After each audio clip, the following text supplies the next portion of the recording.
Oke, kita mulai ya. Assalamualaikum warahmatullahi wabarakatuh.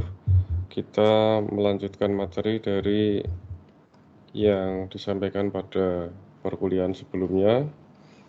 Kita masuk di aturan dasar menghitung. Kemarin di pertemuan sebelumnya kita sudah belajar tentang aturan penjumlahan. Ya, ini aturan penjumlahan, ini sudah kita bahas.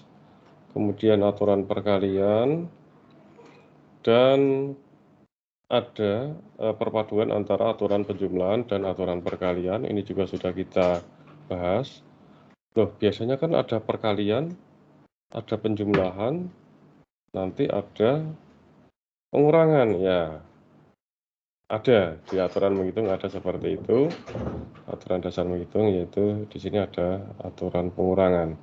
Tapi sebenarnya menghitung ini bukan menghitung 1 tambah 2 gitu ya, sama dengan 3, tetapi aturan dasar menghitung di sini adalah perhitungan yang terkait dengan masalah kombinatorial sebenarnya. Ya, semuanya ini sebenarnya masalah kombinatorial. Oke, sekarang ini aturan pengurangan ya dalam masalah kombinatorial. Bagaimana aturan pengurangan? Aturan penjumlahan sudah, aturan perkalian sudah, aturan perpaduan antar penjumlahan dan perkalian sudah. Pengurangan itu bagaimana? Sebentar, kalau nggak salah pengurangan sudah ya. Pengurangan sudah kemarin, inklusi eksklusi sudah, itu terakhir ya. Jadi kita sekarang harusnya ini kemarin sudah. Jadi kita ini sudah ya terakhir kemarin sampai sini. Nah ini. Jadi yang akan kita bahas ini aturan penjumlahan, perkalian, perpaduan keduanya, penjumlahan dan perkalian, pengurangan ada. Kemarin sudah kita bahas, maaf tadi keliru. Jadi kita masuk ke aturan pembagian. Ya, sekarang yang akan kita bahas di perkuliahan hari ini adalah aturan pembagian ya. Ini lengkap di sini ya, jadi perkalian, penjumlahan, ya kombinasi, ada pengurangan, ada pembagian. Oke. Bagaimana aturan pembagian ini bisa terjadi dalam masalah kombinatorial atau masalah aturan berhitung ini ya. Nah, atau counting ya, berhitung di sini ini counting. Oke. Kita telah melihat aturan berhitung yang melibatkan penjumlahan, perkalian, pengurangan. Kita akan melihat selanjutnya untuk operasi pembagian. Sekarang kita lihat ini aturan pembagian dalam masalah kombinatorial ini ya. Atau dalam masalah counting ini ya, atau counting problem. Misalkan suatu pekerjaan dapat dikerjakan dalam N cara. Jika ternyata untuk setiap cara terdapat di penyelesaian dan hasilnya identik, ya hasilnya identik.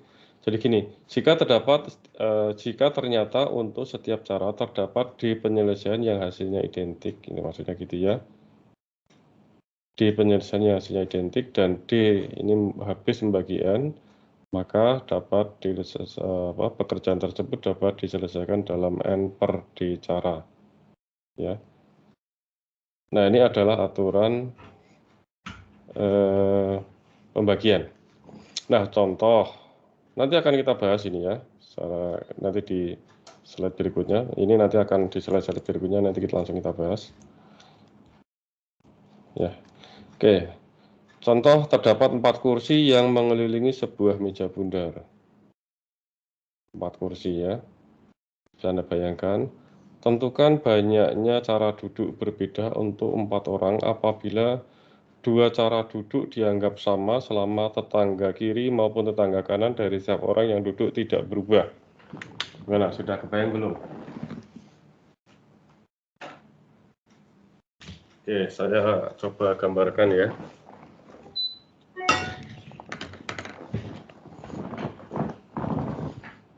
Misal gini. Bentar.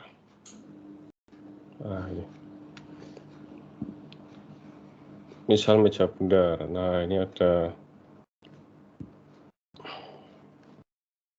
si A, ini kursi si B yang menempati si C sama si D. Gitu ya. Nah, A, B, C, D. Sekarang dipindah posisinya menjadi, ya ini masih tetap ya kursinya gini, yang pindah tuh orangnya maksudnya ya. A, B, C, D. Oke. Ini kan sebenarnya dua hal kan ini. Bentar. Ini pen Wacom-nya itu. Kalau ada kepencet satu tombol, dia akan satu tombol tertentu. Sering kepencet ini. Ya, oke, Anda bisa lihat di sini. Ini A, B, C, D. Ini A, B, C, D. Ini sebenarnya kalau dengan yang pernyataan ini, coba Anda lihat ya. Apabila dua cara duduk dianggap sama selama tetangga kiri maupun tetangga kanan dari setiap orang yang duduk tidak berubah. Oke, gitu ya. Nah, sekarang gini. Antara posisi 1, saya sebut ini posisi 1. Posisi 1, ini posisi 2. Dengan pernyataan tadi, sebenarnya 1 dan 2 itu cara yang sama atau cara yang berbeda itu sebenarnya? Tetangga kiri dan kanannya sama nggak itu? Tetangga kiri dan kanannya sama nggak? Berubah nggak itu tetangga kiri dan kanannya?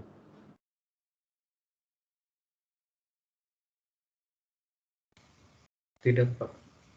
Tidak. Contohnya si A itu tetangganya siapa? Yang di posisi 1. Tetangga A siapa? B dan D.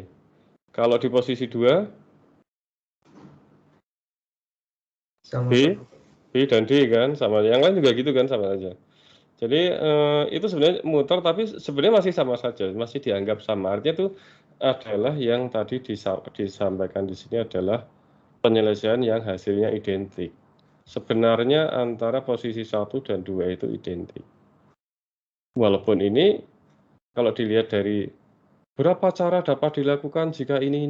Kemarin kan selalu gitu ya kalau kita melihat di video saya yang pertama kemarin tentang aturan dasar berhitung itu.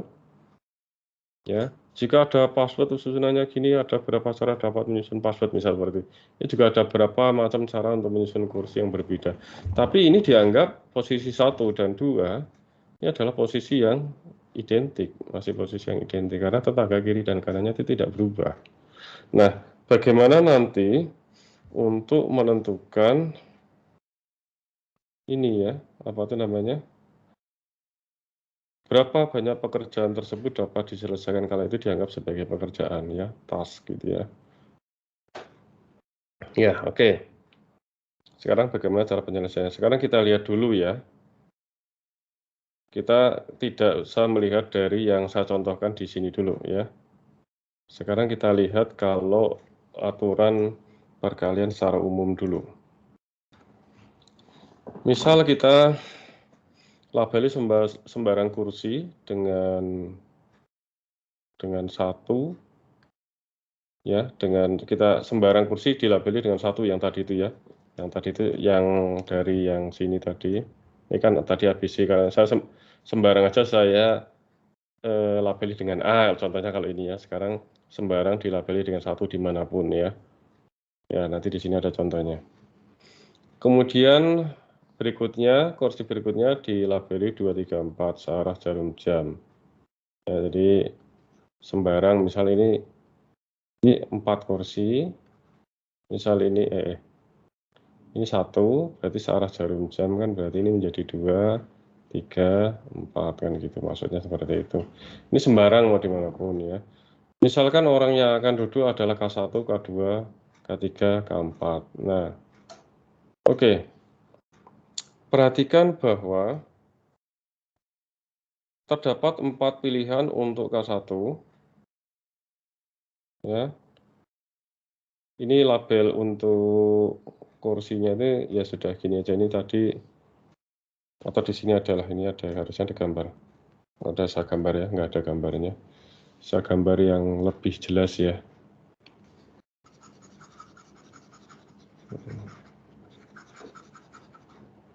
Ya.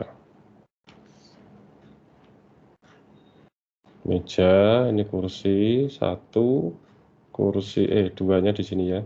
Kursi 2 karena syarat jarum jam. Kursi 3. Ini kursi 4. Nah, misal orang yang akan duduk adalah K1, K2, K3, K4. Perhatikan bahwa, ada K1, gambarnya gini. Ada 4 orang. Ini K1, K2, K3, K4 ini ya. Nah, perhatikan bahwa ini untuk aturan parkiran secara umum ya, kita belum lihat bahwa ini ada yang identik dulu ya. Oke, di sini kita lihat ada 4 kursi. Berarti K1 itu ada kemungkinan duduk di berapa kursi? Berapa kemungkinan kursi yang dapat diduduki oleh K1? Orang pertama katakanlah, ini orang pertama, orang kedua, orang ketiga, orang keempat. Orang pertama ini akan mungkin duduk di berapa kursi? Ya coba aktif saja ya. 4, betul. 4. Kalau 1 sudah diduduki oleh si K1, berarti K2 berapa kemungkinan? Berapa pilihan yang mungkin? 3, betul. K3, sisanya ya 2. Ini tinggal 1 kan gitu ya. Artinya 4 kali 3 kali 2 kali 1. Nah, ini ya. Ya, 4, 3, 2, 1. Nah, jadi gini 4 pilihan untuk K1, 3 pilihan K2, 2 pilihan K3, 1 pilihan untuk K4. Seperti itu ya. Jadi 4, 3, 2, 1, 24 cara duduk. Nah, ini kalau kita melihat aturan perkalian biasa. Nah, sekarang meningkat. Pada dasarnya 24 cara duduk ini merepresentasikan banyaknya cara duduk dari K1, K2, K3, K4. Tadi cara linear ya tadi. Yang tadi itu yang saya tadi ya. Jadi ini K1, K2, K3, K4. Ini ada 4, cara 3, 2, 1 ya. Kalau duduknya itu secara linear seperti ini, betul, ini kursi 1, kursi 2, kursi 3, kursi 4 ya. Itu betul ya. Artinya dalam satu barisan tidak melingkar. Ya. Ya, seperti itu ya. Oke, kita simpan dulu ini ya. 4, 3, 2, 1 ini 4 kali 3 kali 2 kali 1 tadi. Oke, ini sekarang kita lihat. Nah, sekarang kita lihat untuk yang melingkar. Selanjutnya katakanlah konfigurasi tempat duduk yang diperoleh adalah sebagai berikut. K1, ini contoh dia duduknya seperti ini ya. K1 duduk di sini, K2 duduk di sini, K3 duduk di sini, K4 duduk di sini. Tinjau bahwa semua konfigurasi berikut menghasilkan konfigurasi yang sama seperti gambar. K2, K4 ini bacanya searah jarum jam ya. K2, K4, K1, K3. Oke. Terus K3, K2. Jadi gini, ini contoh ya. Susunannya nanti misal gini. K2, K3. Anda bacanya tinggal dari mana, dari titik mana gitu ya. Misal dari titik yang atas ya. K2, K4, K1, K3. Maupun nanti mungkin saja susunannya gini. Di sini mulai dari ini ya, K3, ini K2, K4 yang ini ya maksudnya ya. Terus ini K1. Kan sama saja ini tetangga dari K2 katakanlah K3 dan K4. Ya, K2 di sini juga tetangganya K3 dan K4 sama saja. K1 tetangganya K4 dan K3. K1 tetangganya K4 dan K3. Alias sebenarnya ini kan cuma muter. Kalau cuma muter ya tetangganya masih sama saja kan. Anda noleh kiri kanan masih sama saja kan. Dari sini ke sini kan cuma muter. Makanya ini siklis istilahnya, permutasi siklis. Ya, kenapa namanya permutasi siklis ya. Oke, ataupun gini. Sekarang K1, K2, K1, K3, K2, K4. Ini sama saja. K1, K3, K2, K4. Ini siklis. Ini sama saja, ini tetangga kiri kanannya sama saja. Jadi ada empat konfigurasi yang dianggap identik dalam hal ini jika posisinya ya masih identik dengan inilah, masih sama-sama dengan ini, entah itu nanti penulisannya gini ya. Ini tinggal Anda seperti halnya ini bacanya dari mana, gampangannya kan gitu. Atau gini Anda tetapkan bacanya dari sini tapi ini orangnya posisinya muter kan gitu. Artinya ini identik, ini konfigurasi yang identik.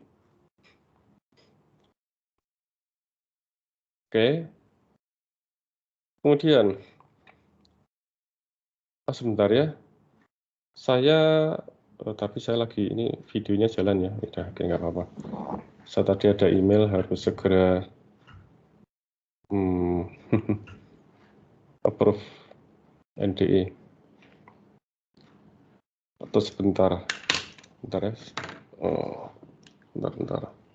Saya ini dulu. Bentar ya, saya tunggu.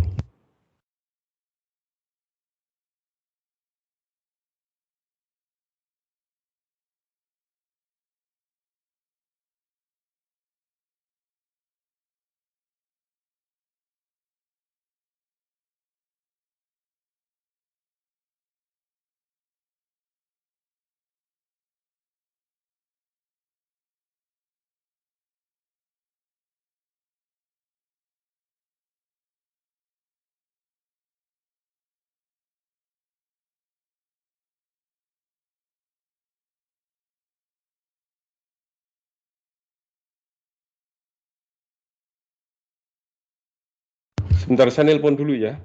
Ini biar nanti di approve.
Ya, oke ya. Ya, punten nih di Sambi harus ada beberapa surat yang di-approve. Urgent itu ya. Oke, tadi sampai mana ya? Ya itu tadi ya, posisi melingkar. Nah, atau ini ya, siklus. Secara umum jika ya ini kita membuat perumusan secara umum ya, jika ABCD itu adalah 1 2 3 4 di sini, di mana ABCD-nya itu berbeda, tidak ada yang bernilai sama, maka semua konfigurasi berikut memberikan konfigurasi tempat duduk yang sama, tetangga kiri kanan tidak berubah. Tadi saya sudah jelaskan ya. Jadi bahwa KB, KA, KB, KC, KD maupun Anda rubah nanti posisinya menjadi KD, KA, KB, KC. Ya, Anda sudah menemukan clue-nya kan? Ini kan kalau ini pindah ke sini itu menjadi KD-nya di depan itu ya, KD, KA, KB, KC gitu kan. Terus KC-nya pindah ke depan gitu kan, KC, KD, KA, KB, KB-nya pindah ke depan kan seperti ini kan. Ini artinya ini posisi yang identik. Kalau ada 4 tempat duduk ya, dan orang yang mau duduk juga ada 4 ya, konteksnya gitu ya. Ini ada berapa macam cara yang identik?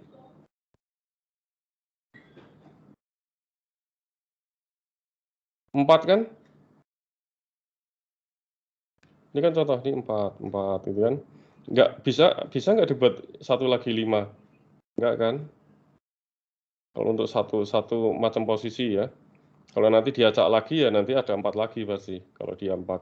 Tapi kalau kursinya ada 3, itu berapa cara yang identik kan ada 3. Ya. Misal saya anotasikan 1, 2, 3. Ini pindah sini menjadi 3, 1, 2. Ini pindah ke depan lagi 2, 3, 1 kan gitu ya. Ini kan posisi yang sama kan ini. Kalau misal ada 3 kursi, 1, 2, 3, 3-nya muter ke sini, 3, 1, 2, 2-nya muter ke sini, 2, 3, 1. Kalau ini putar lagi ke sini, ya 1, 2, 3 lagi balik. Jadi ini 3. Ini 3. Kalau 3 kursi 3, 4 kursi juga nanti ada 4, seperti itu ya.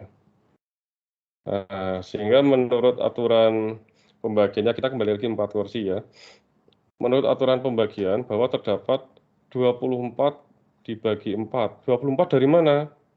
24-nya dari ini tadi loh, kan kita sudah menghitung kalau kita asumsikan yang dia linear. 4 kali 3 kali 2 kali 1 tadi. Kan ini sama dengan 24. Ya, 24 cara duduk. Nah, kita tadi aturan perkalian tadi gimana? Aturan pembagian tadi gimana? Kalau ada n cara, berarti ini 24. Dan yang hasil yang identik tadi adalah berapa tadi? 4 kan? Berarti 24 dibagi 4 kan gitu. Kan n dibagi d ini. Kan dibagi d cara berbeda. Jadi 24 dibagi 4. Gitu kan? Jadi ada n cara penyelesaian, 24 cara dibagi dengan d. D-nya itu adalah penyelesaian yang hasilnya identik. Kalau ada 4 duduk, berarti D-nya itu 4, kan gitu. Kalau 3 tempat duduk, 3. Nanti kita akan rumuskan. Jadi kalau untuk konteks ini, dia ada 4 cara berbeda untuk 4 kursi. Jadi ada 4 cara, bukan 4 cara berbeda. Jadi artinya gini, ada 4 cara yang identik ya. Kalau ada 4 kursi, itu nanti pasti masing-masing itu ada 4 cara yang identik gitu ya. Ya kan? Tadi itu kalau 3 kursi, itu pasti ada 3 cara. Loh, nanti kan bisa 3, 1, maksudnya bisa susunnya 3, 2, 1 Pak. Ya bisa, tapi kan 3, 2, 1 kalau 3 kursi ya. Ya nanti kan juga bisa 1, 3, 2, terus ini 2, 3, 1. Bentar. 2, 1, 3 kok, 2, 3, 1. 2, 1, 3. Gitu kan? Nah, ada 3 cara kan? Jadi masing-masing itu ada 3 posisi yang kita anggap sama gitu maksudnya gitu. Kalau 3 kursi, masing-masing kombinasinya itu ada 3 posisi yang kita anggap sama, itu D-nya maksudnya gitu. Kalau 4 kursi, masing-masing kombinasinya ada 4 macam posisi, pasti akan ada 4 macam posisi yang kita anggap identik, alias yang orangnya itu muter-muter saja, tetangga kiri kanannya itu sama. Nah, seperti itu. Sehingga ini kalau 4 kursi berarti tadi 24 dibagi 4. Jadi 6. Sehingga kalau secara umum ada n kursi yang mengelilingi sebuah meja bundar. Nah, jadi terus kemudian kita anggap bahwa cara duduk yang berbeda itu dianggap sama.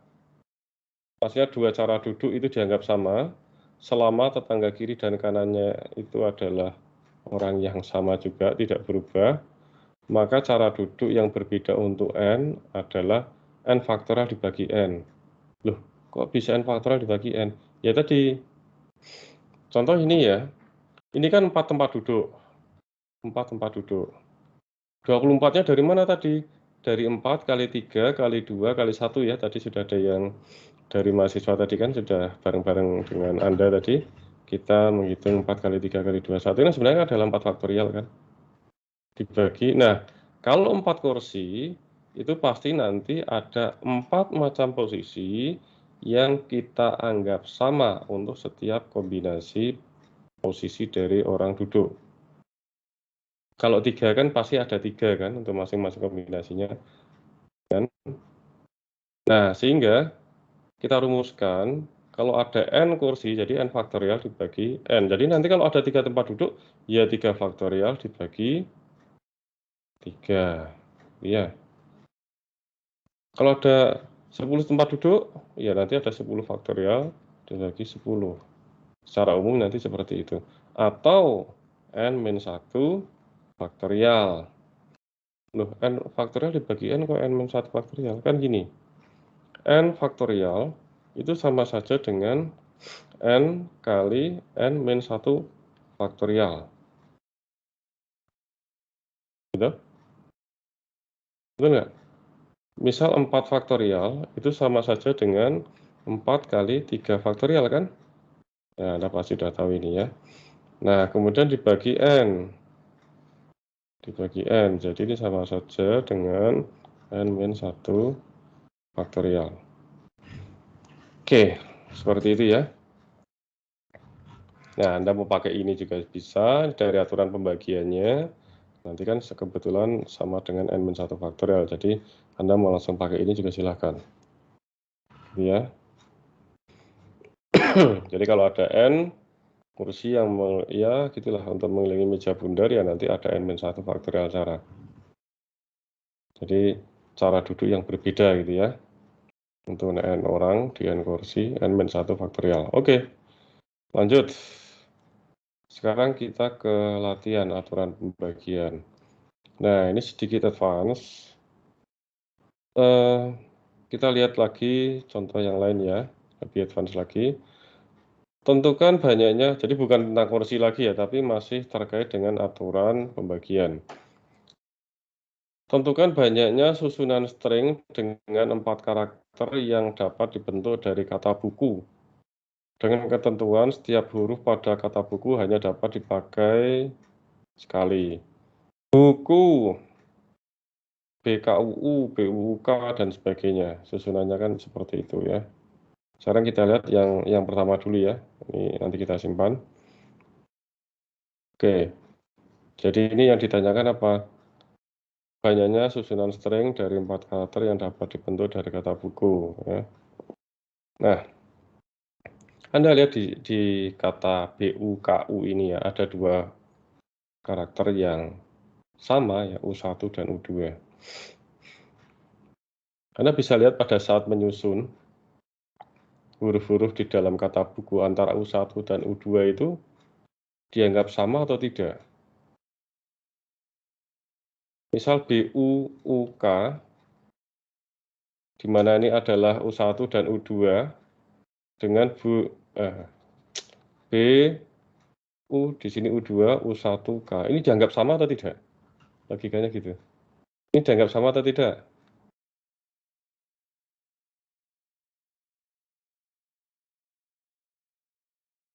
Dianggap sama nggak itu? Ya kata buku aja, Anda nggak harus melihat U1, U2. Dalam kenyataannya kata buku aja. Orang bisa melihat nggak U1 dan U2 ini? Enggak, Pak. Nggak bisa. Jadi BUK di sini dengan BUK di sini dianggap sama atau tidak? Sama berarti, Pak. Ya, dianggap sama gitu kan. Nah, kalau kondisinya seperti ini gimana gitu menyelesaikannya gitu ya. Nah, ini kita memanfaatkan cara pembagian gitu ya. Oke. Pertama akan dicari banyaknya buku susunan string 4 karakter yang dapat dibentuk dari kata B, U1, K, U2 ya. 2 huruf U dibedakan terlebih dulu. Nah, kita asumsikan U ini antara U1 dan U2 beda dulu gitu ya. Nah, tinjau bahwa 4 karakter tersebut yang nanti berbentuk gini S1, S2, S3, S4 gitu ya. Ini. Nah, ini dianggap berbeda semua ya. Jadi 4 string karakter itu ya S1, S2, S3, S4. Dengan ketentuan yang dijelaskan pada soal banyaknya kemungkinan huruf untuk posisi di S1. Nah, jadi gini, kalau saya sih sukanya gini Kak, coret-coretan. Saya belajar dulu semenjak saya belajar matematika diskrit awal ya, saya selalu pakai gini aja gampang. Ya, untuk posisi pertama, ini ada berapa kemungkinan huruf? 4 berarti, Pak. Jadi 4 kemungkinan kan? Bisa, Iya. karena U1 dan U2 ini dianggap sama ya. Jadi bisa B, bisa U1, bisa K, bisa U2. Jadi ada 4 macam cara. Sementara di sini 3, ya betul 3, karena salah satu sudah masuk sini. Ini 2 cara, ini 1 cara. Ya, jadi ini 4 cara, 3 cara. Ini 4 posisi untuk string 1, string 2 ini ya. Ini Anda bacanya gini tuh maksudnya bukan S1 itu B, kalau Anda baca notasi gini ya, bukan S2 itu 1. Artinya posisi S1, S2, S3 ini dapat diisi oleh ini nanti ya. Ini kan himpunan, jadi elemen-elemen yang ada di sini bisa mengisi di sini. Jadi ini kan posisi-posisi 4 string yang bisa diisi dari masing-masing anggota himpunan ini ya. S1 bisa diisi B atau S1 juga bisa diisi U1 dan seterusnya gitu ya. Maksudnya gitu. Nah, oke. Dengan aturan perkalian tadi ya, 4 faktorial atau 4, 3, 2, 1 tadi. 4 kali 3 kali 2 kali 1. Ini sama dengan 4 faktorial. Ya, ini 4 faktorial. Nah, kemudian karena U1 dan U2 ini tidak dibedakan, maka dengan aturan pembagian, nah sekarang kan ini awalnya kan huruf U itu dibedakan dulu. Tapi kenyataannya itu kan harusnya nanti antara U1 dan U2 itu tidak dibedakan kan. Nah, maka dengan aturan pembagian, seperti aturan pembagian yang tadi, kan dibagi D tadi. Jadi ini totalnya, pekerjaan yang dilakukan adalah 4 faktorial dibagi 2 faktorial. Kenapa? Karena ada 2 posisi yang dianggap sama. Tadi yang menjadi penyebut itu kan berapa konfigurasi yang nanti dianggap sama gitu ya. Kan di sini ada 2 konfigurasi yang dianggap sama antara U1, bisa U1, U2, U2, U1 gitu ya maksudnya gitu ya. Artinya ada 2 macam cara kan. Ada 2 macam konfigurasi kan, artinya bisa U1, U2, artinya U1 di depan ataupun U2 di belakang, atau kebalikannya gitu ya. Artinya bukan ini terurut, artinya gini, misal B, U1, K, U2, ini ya dianggap ini U1, U2, U1 dulu kemudian U2 di belakang, atau ini kan dianggap susunan yang sama gitu. Jadi selalu akan ada konfigurasi, ini maksudnya bukan berarti U1, U2 itu U1 dan U2 berurutan ya, maksudnya U1 di depan, U2 di belakang, atau U2 di depan, U1-nya di belakang itu maksudnya. Misalnya ini kan dianggap untuk setiap kombinasinya ada 2 yang dianggap sama kan, atau mungkin saja U cukup, wah ini, atau bisa saja gini kan.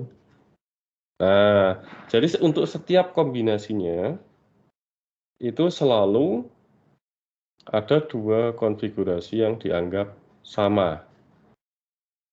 Ya. Ya ini U1 di depan atau U2 di belakang, atau U2 baru kemudian U1, maksudnya gitu ya. Nanti kombinasi yang lain juga gitu, selalu ada 2 kombinasi yang lain ya, selalu ada 2 konfigurasi yang dianggap sama. Makanya ini 2 faktorial.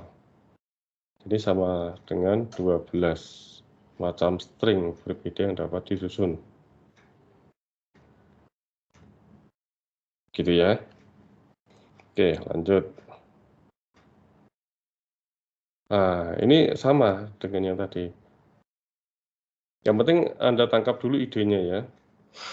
Kalau sudah nangkap idenya, filosofinya, nanti Anda lebih mudah untuk menyelesaikan problem. Ya tadi, pada dasarnya adalah aturan pembagian tadi sebenarnya. Nah, untuk yang 2 itu adalah kata kutu buku tadi ya. Kalau tadi buku kan. Nah, sekarang ini sama, terus K-nya juga sama, U-nya sama, K-nya sama, apalagi ya sudah ya, K sama U ya. Oke, sekarang kita lihat kata kutu buku. Ini dianggap berbeda aja dulu semuanya. Jadi ini dibedakan terlebih dahulu. Ini 1, 2, 3, 4, 5, 6, 7, 8. Jadi ada 8 posisi ya. Kalau saya selalu nulisnya gini ya. Ya ini berarti ada dalam 1, 2, 3, 4, 5, 6, 7, 8. Nah gitu ya. Ada 8 posisi. 8 posisi ini dapat diisi dari kata-kata yang ada di dalam kutub huruf-huruf yang ada di dalam kutub buku. Oke. Dengan ketentuan yang dapat dijelaskan pada aturan perkalian ya seperti biasa. Yang tadi itu ya, yang gini tadi ya. Jadi untuk kotak yang pertama, ini kan ada 8 posisi ya tadi ya. Saya tuliskan di sini aja. 1, 2, 3, 4, 1, 2, 3, 4, 5, 6, 7, 8. Nah, kotak yang pertama kan ada 8 macam kemungkinan. Tinggal ini 7, 6, 5, 4, 3, 2, 1 gitu kan. Ini ya, alias 8 faktorial. Ya, kalau kita anggap ini berbeda semua. Jadi banyak string yang dapat dibentuk bila huruf-huruf yang sama dibedakan adalah, nah kita bedakan dulu, jadi ini 8 faktorial. Nah sekarang kita lihat, K itu ada 2 ya, jadi kita penomorannya itu K1 dan K2, jadi ada 2 ya penomorannya. Akibatnya banyak cara pengurutan huruf K adalah sebanyak ya 2 faktorial kan. Itu K1, 2 faktorial itu 2 ya, jadi K1, K2 atau K2, K1. Nah, nomor pada huruf U ada 4. 1, 2, 3, 4. Artinya ada 4 huruf U kan sebenarnya. Akibatnya banyaknya cara pengurutan huruf U adalah 4 faktorial kan gitu ya.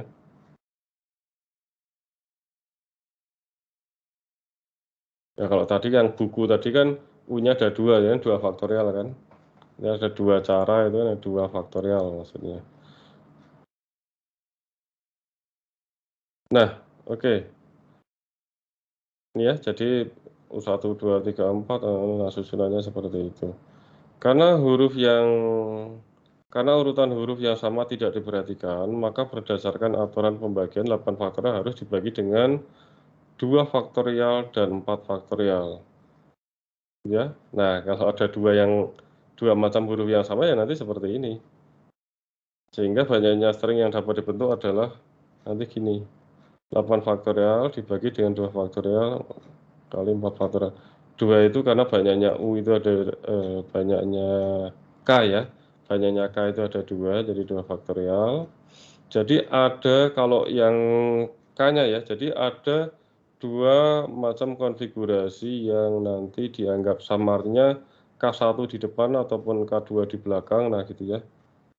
Nah, tapi kalau huruf U ya nanti ada 4 faktorial susunan atau konfigurasi yang dianggap sama. Baik itu gini maupun A1, 3, 2, 4, nah gini ya. Kalau nanti sudah disusun kutub buku ini ya berarti nanti tinggal ini disisipi aja huruf-huruf yang lain gitu ya. Artinya pasti akan ada 4 faktorial konfigurasi untuk setiap kombinasinya ya. Untuk setiap kombinasi dari kutub buku ini ada 4 macam konfigurasi yang dianggap sama. 4 cara. 4 faktorial konfigurasi yang dianggap sama.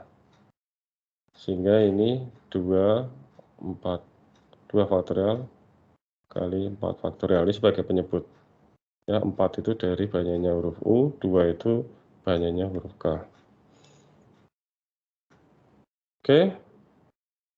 Seperti itu. Oke, sebelum lanjut, adakah pertanyaan yang belum jelas di sini? Akhirnya menjadi simpel kok ini.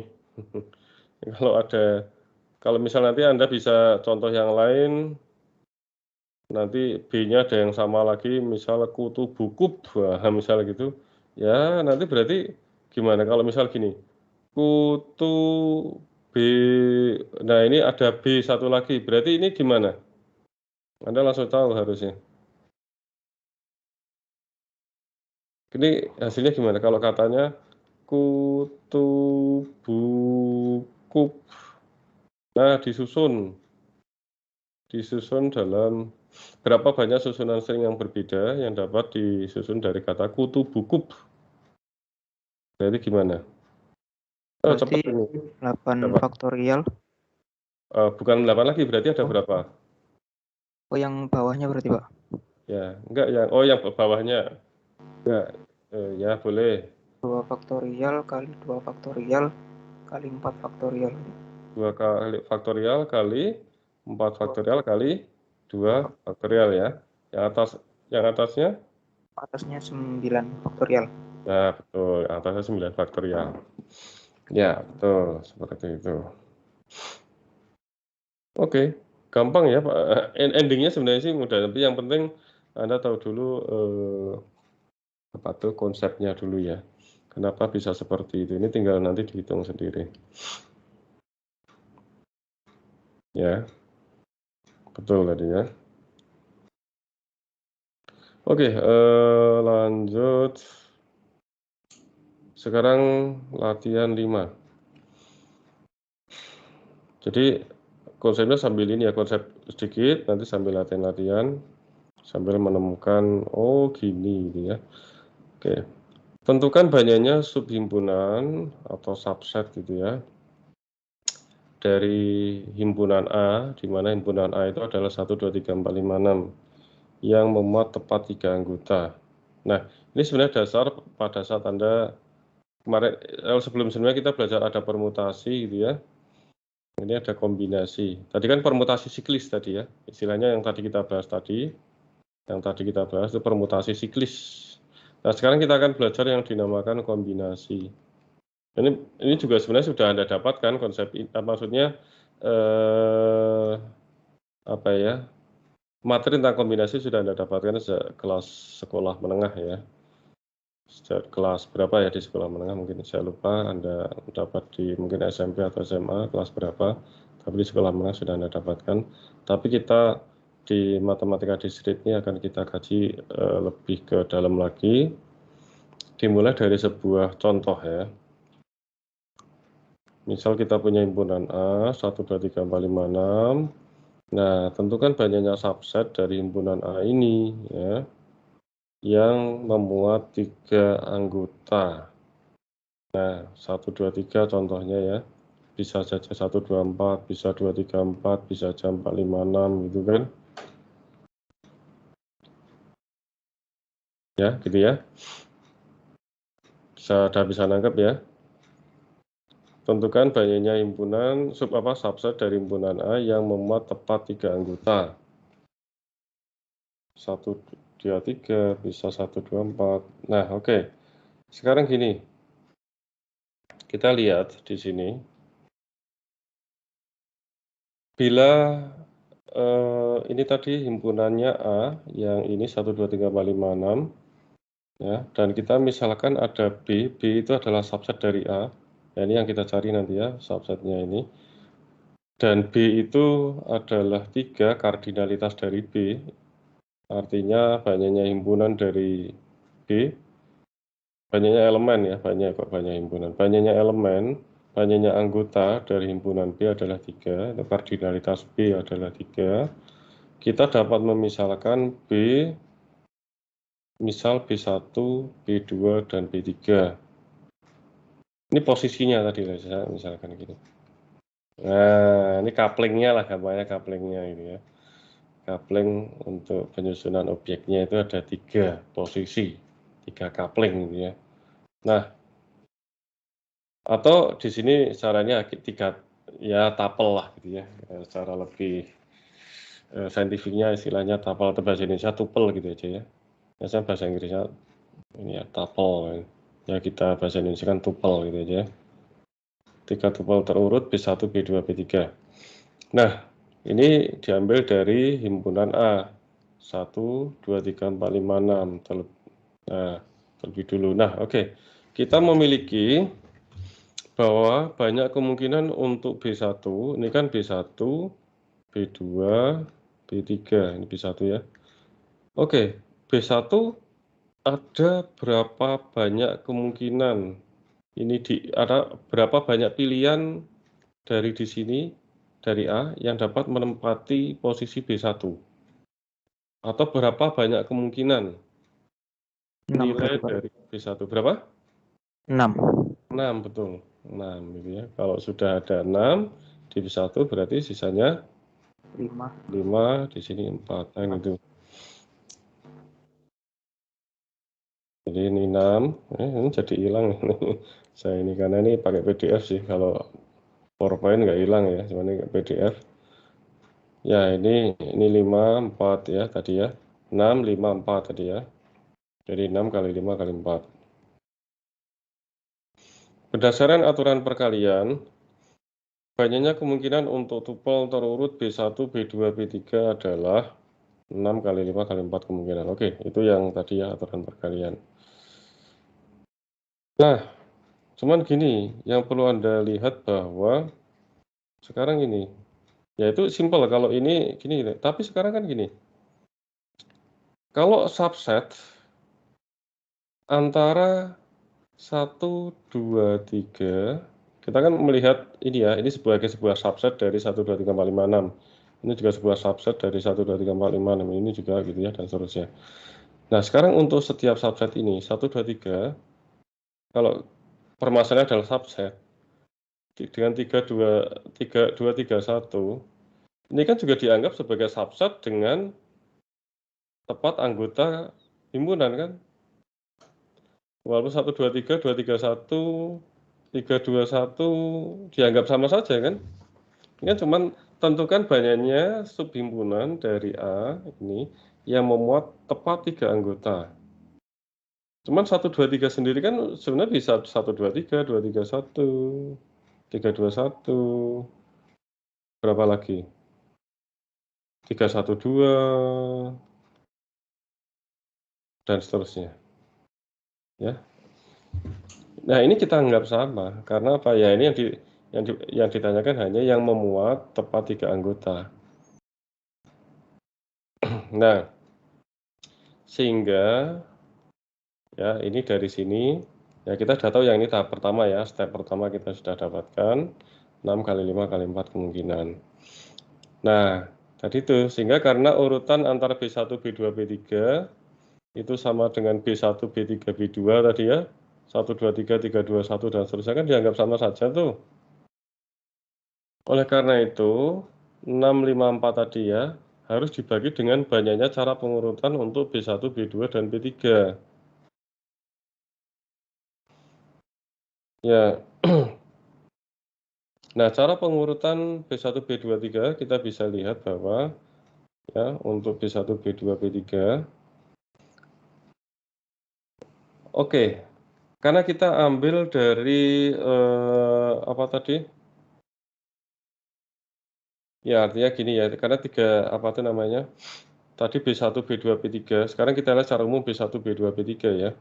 Ini bahwa kita lihat sebagai sebuah 3 posisi. Jadi di sini ada kemungkinan B1, B2, B3. Jadi ini ada 3 cara. Berhubung ini sudah ada di sini 1, sehingga ini tinggal 2 cara, ini 1 cara gitu ya. Jadi ada B1, B2, B3 di sini. Nah, misalnya B1, B2, B3 ada kemungkinan di posisi pertama. Kemungkinan posisi kedua berarti tinggal 2 kemungkinan ya. Posisi ketiga tinggal 1 kemungkinan gitu ya. Nah, cara pengurutan yang berbeda untuk B1, B2, B3. Nah, berdasarkan aturan pembagian, banyaknya himpunan B1, B2, 3 adalah 6 kali 5 kali 4 dibagi 3 faktor. Ini caranya sama, ya ini sama dengan yang tadi ya sebenarnya. Jadi, pasti ada 3 faktorial konfigurasi yang dianggap sama gitu ya. Gitu ya. Kalau misal tadi 3 ya, berarti kan 1, misal kalau 1, 2, 3 ya, 1, 2, 3, berapa lagi misal 3, 2, 1, 1, 3, 2, ya. Terus berapa lagi? 3, 1, 2, ini. Nah, gimana sih?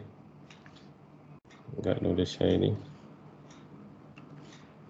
3, 1, 2, 2,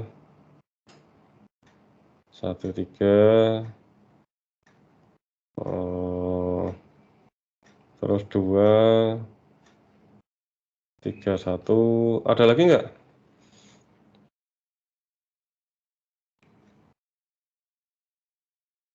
Ada lagi nggak kombinasi yang lain?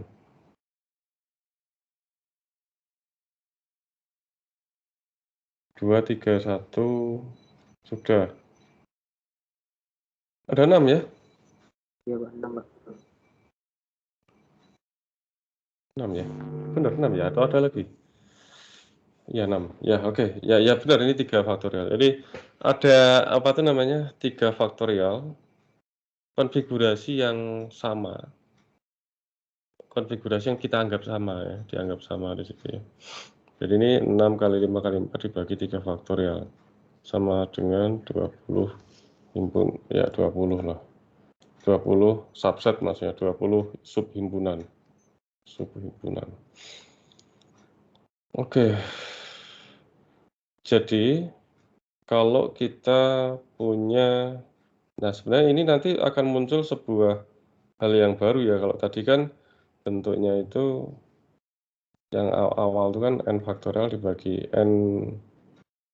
Nah, karena ada n cara gitu ya. Tapi kan di sini ada yang berbeda lagi gitu ya.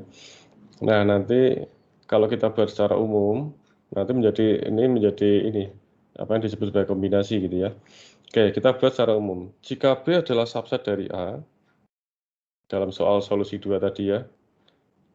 Tadi kan gini soal yang nomor 2 tadi. Ini sebenarnya ini nanti supaya Anda masuk ke apa yang disebut sebagai kombinasi gitu ya. Diberikan himpunan ini sampai N ya. 1, 2, 3 sampai N, ini himpunan A. K-nya itu adalah dia kurang dari N. Nah, tentukan banyaknya subhimpunan dari A yang memuat tepat K anggota, tapi K-nya itu kurang dari N ya. Ini enggak sama dengan, K-nya harus lebih besar sama dengan 0, nggak boleh minus, 0 boleh. Nah, ini sebenarnya perumusan secara umum dari ini nomor 1 ini kasusnya ya. Ini kasus dari yang nomor 2 ini kalau kita buat perumusan secara umum. Nah, sekarang penyelesaiannya kita lihat kalau misal ada sebuah B itu adalah subset dari himpunan A, di mana kardinalitas atau jumlah elemen dari himpunan B adalah K. Oh, ini K-nya kok sama lebih kurang dari sama dengan N ya? Berbeda. Sebenarnya ini berlaku juga untuk kurang dari sama dengan N sih. Nah, berarti ini kayaknya salah tulis ini.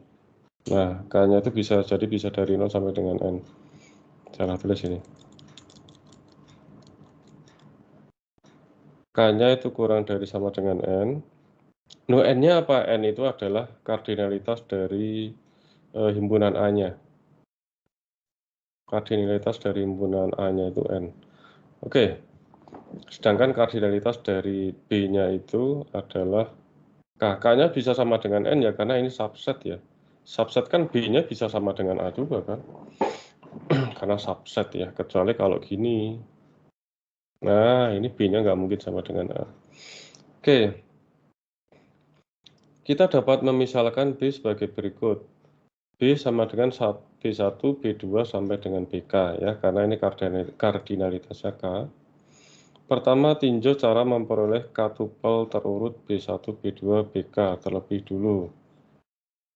Ya, banyak kemungkinan untuk B1 adalah N ya, tadi itu yang 654 tadi ya. Anda sudah tahu ya. Banyaknya musuhnya tadi kan contohnya ini tadi 6 kali 5. Berapa tadi? 654 tadi ya. Oh, 3 posisi tadi ya. 6 kali 5 kali 4 yang tadi loh. Jadi pasti ini adalah kalau 3 tapel berarti untuk posisi B1 itu ada N kemungkinan gitu ya. Yang B2 itu ada N-1 kemungkinan dan seterusnya sampai nanti BK itu ada N-K plus 1. Loh, kok bisa N-K plus 1? Coba lihat lagi video saya yang membahas tentang aturan dasar berhitung yang kemarin ya. Ini sudah saya jelaskan kenapa bisa N-K plus 1. Nah, berdasarkan aturan perkalian, banyaknya kemungkinan untuk tupel B1, B2 sampai BK adalah berarti nanti N kali N-1 turun terus sampai N-K plus 1. Jadi ya, Kak, tadi kan dari 6, tadi kan 6 ya, 1, 2, 3, 4, 5, 6 ya, yang contoh yang 1 tadi. Yang problem pertama tadi. 1, 2, 3, 4, 5, 6 kan? 6. Diambil 3 posisi kan? Diambil 3 posisi kan? Ini kan K-nya, ini N-nya kan gitu. Jadi tadi kan 6 kali 5 kali 4 kan? Nah, ini kan posisinya adalah N kali N-1 kali N-2. Nah, 2 ini kan posisinya adalah apa? Ya, ini kalau kita buat secara umum kan ini apa tuh? Berarti kan ini N min 3 min 1 kan? Artinya N min K min 1 atau gimana? N min K plus 1. Nah, gitu loh maksudnya. Jadi kalau di bahasa umum, N kali N min 1, dan seterusnya sampai kalikan N min K plus 1. Gitu maksudnya. Ya kan? Nah, gitu. N min K plus 1 itu gitu. Mana tadi? Jadi sampai dengan N min K plus 1. Jadi N kali N min 1 dan seterusnya sampai dengan N min K plus 1. Nah, ini yang disebut sebagai permutasi dari N ke K. Ini yang di pertemuan kemarin sudah saya jelaskan. Nah, oke. Ini belum selesai, karena ini baru sampai 6 kali 5 kali 4-nya. Ya, tadi kan dibagi dengan apa tadi? 3 faktorial kan? Nah, ini gimana? Nah, sekarang gini. Ingat kembali bahwa pada satu himpunan, urutan tidak diperhatikan ya. Tadi kan himpunan bagian itu kan ada yang urutan tidak diperhatikan ya. Tadi yang saya contohkan 1, 2, 3, dengan 3, 2, 1, 2, 1, 3, yang tadi ada 6 posisi yang bisa konfigurasinya dianggap sama tadi ya. Ya tadi ya, misal B1 sama dengan BK dan seterusnya, ada terdapat K faktorial cara untuk mengurutkan B1, B2, BK. Jadi ada K faktorial konfigurasi yang nanti dianggap sama gitu ya, karena urutan tidak diperhatikan, kan dianggap sama. Ya, urutan pertama K, K-1 dan seterusnya. Ya, oke.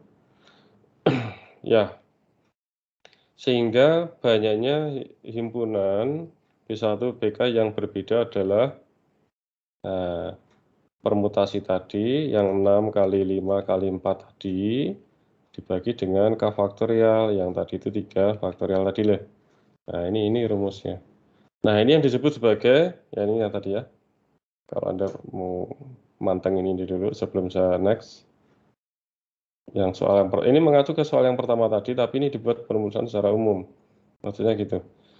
Nah, ini kan berarti n faktorial dibagi dengan, nah kan ini permutasi nk itu kan n faktorial, ini n min k faktorial, nah kalikan k. Nah, ini yang disebut sebagai kombinasi. Perumusannya entah yang manapun, yang biasanya ada di literatur, ya ini yang disebut sebagai kombinasi. Dengan nama kombinasi. Gitu ya, itu asalnya kenapa muncul aturan untuk kombinasi. Ada permutasi, ada kombinasi. Permutasi yang kemarin ya, awal bagaimana muncul aturan permutasi, ini aturan kombinasi. Nah, gitu ya. Ini berarti banyaknya cara memilih K unsur dari N unsur tanpa memperhatikan urutan pada K unsur. Itu yang disebut sebagai kombinasi. Oke, ya. Nanti akan kita bahas permutasi dan kombinasi ini secara lebih detail di pertemuan-pertemuan selanjutnya, di topik selanjutnya gitu ya. Ini baru konsep dulu sampai menuju kombinasi itu seperti apa. Kenapa muncul ada kombinasi? Nah gitu ya, kenapa kombinasi itu rumusnya seperti ini gitu loh maksudnya gitu ya. Tadi itu sejarahnya ya. Oke. Sampai situ ada pertanyaan. Tinggal satu slide lagi ini. 5254 nih posisinya. Nggak ada. Oke, lanjut. Saya masuk ke diagram pohon. Nah, ya itu kalau nggak ada contoh-contohnya Pak untuk kombinasi, nanti kita akan ada slide-slide berikutnya lagi nanti ya, nanti akan ada bahasan lagi tentang kombinasi, karena nanti kalau dalam bahas kombinasi itu panjang banyak banget itu ya. Jadi biar ada bukan sekat, artinya ada pemisahan materi gitu ya. Ini baru aturan dasar dulu, nah, nanti kita masuk eksplorasi untuk kombinasi. Oke, kemudian diagram pohon. Diagram pohon dapat digunakan untuk memecahkan masalah kombinatorika. Ingat ya, ada kombinatorial, ada kombinasi, ada kombinatorika ya. Kombinatorika itu aturan secara umum kombinatorial, yang kita bahas itu kombinatorika. Sekarang ini yang kita bahas tentang kombinatorika. Tapi kalau aturan kombinasi itu sendiri yang tadi bisa Anda nulisnya NK, bisa kombinasi NK, bisa kombinasi N, K. Nah, ini aturan kombinasi. Tapi kombinatorika itu ya ini hal yang terkait dengan kombinatorial ini yang sedang kita bahas ini. Nah, oke. Dalam diagram pohon dapat digunakan untuk memecahkan masalah kombinatorika. Setiap cabang menyatakan satu pilihan yang mungkin dan setiap jalur dari akar adalah simpul terkanan atau teratas menyatakan solusi yang mungkin. Jadi gini, diagram pohon ini digunakan untuk membantu dalam membuat susunan yang berbeda, tentunya sesuai dengan konteks permasalahannya gitu ya. Contoh, ada berapa banyak string biner dengan panjang 4 yang tidak memuat 2 digit 1 secara berurutan, misal gitu ya. Ada berapa banyak string biner dengan panjang 4 yang tidak memuat 2 digit 1 secara berurutan. Jadi nggak boleh ada 2 digit 1 yang berurutan. Tapi ini memang hanya untuk hal-hal yang sifatnya simpel gitu ya. Kalau sudah stringnya macam-macam, nah itu ini nanti menjadi ruwet gitu ya. Ini hanya untuk membantu saja. Kalau memang hal-halnya simpel gitu ya, nanti bagaimana Anda nanti mengenumerasi atau melist kemungkinan solusinya. Itu bisa dibantu dengan diagram pohon. Nah, contoh untuk problem ini jawabannya adalah 8 string. Contoh ya, ini 4 digit. Ya. Panjangnya 4 ya, panjang 4 digit di mana tidak memuat 2 digit 1 secara berurutan. Oke, mulai dari akar. Berarti kemungkinan itu bisa 0, bisa 1 ya, karena ini hanya 2 kemungkinan biner kan. Biner itu bisa 0, bisa 1. 0, 1. Nah, oke, yang tidak boleh itu adalah 1 secara berurutan. Jadi habis 0, nah ini nggak ada masalah, berarti nyabangnya bisa 0, bisa 1. Tapi kalau di sini 1, kan nggak boleh 1 lagi ya, berarti kemungkinan cuma 1, 0. Paham ya? Nah, terus ini 0, kalau 0 ya bebas, bisa 0, bisa 1. Kalau sini udah 1, nggak boleh 1 lagi kan, kenapa nggak boleh 1? Kan ini tidak boleh memuat 2 digit 1 secara berurutan, jadi ini 0. Kalau ini 0 ya 0, 1. Oke, ini 0, kemungkinannya 2, bisa 0, bisa 1. Kalau 1, ini ya nggak boleh 1 kan, jadi hanya kemungkinannya 1 saja, 0. Satu macam maksudnya kemungkinan satu macam aja jadi 0. Ya demikian seterusnya ya, kalau 0 bisa 0, 1, kalau 1 ya cuma 1. Maksudnya kalau cuma satu macam gitu ya. Kalau 1 ya kemungkinannya hanya 0 saja. Karena nggak boleh 1 terus 1 gitu kan. Ini 2 digit yang berurutan tidak boleh. Oke, gitu ya. Nah, terbentuk seperti ini. Sehingga nanti, ini ada lanjutannya. Oh, sudah selesai. Jadi nanti ini menjadi bit pertama, bit kedua, bit ketiga, bit keempat. Jadi kalau macam-macam digitnya nanti gini aja, tinggal dienumerasi dari sini aja. Jalur dari akar sampai dengan daunnya ini 0, 0, 0, 0. Ini kan setiap cabang punya satu pilihan. Nah, diagramnya digunakan setiap cabang satu pilihan dan setiap jalur dari akar. Nah, ya. Dari akar adalah simpul, tekanan teratas, menyatakan solusi yang mungkin. Jadi ini ada kemungkinan ada 0, 0, ini 1, 2, 3, 4, 4-4-nya adalah 0, kemudian 0, 0, 1, bentar, 0, 0, 0, nah, 0, 0, 0, 1, terus bisa lagi 0, 0, 1, 0, 0, 0, 1, 0, nah gitu ya. Terus 0, 1, 0, 1, 0, 0, 0, 1, 0, 1, dan seterusnya gitu ya. Nah gitu. Ini contoh diagram pohon ya. Ini satu tambahan materi bahwa ada cara ya untuk membantu mengenumerasi kemungkinan solusi untuk problem yang sederhana gitu ya. Oke, itu diagram pohon.